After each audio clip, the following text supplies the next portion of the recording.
Grabe, summer na talaga. Napakainit ng panahon ngayon, no?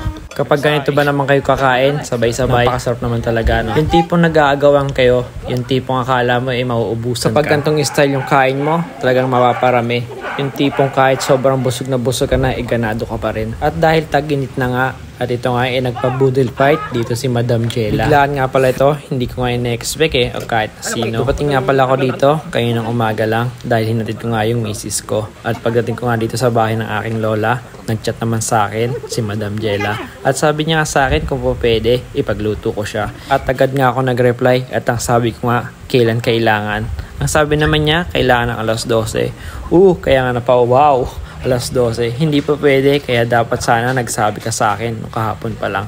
Kasi nga wala pa napapamalengke or wala pa mga ingredients na lulutuin. Hirap naman din talaga kapag kayong biglaan. Yung tipong susurprisein ka, lalo na at wala ka pang napapamili at wala pang lulutuin. Kaya naman ito, agad siyang umorder na lang. At ito nga pala yung page na pinag-order nila. Paki-PM nyo na nga lang din pala sila kung gusto nyo umorder. Napakasarap ng food nila.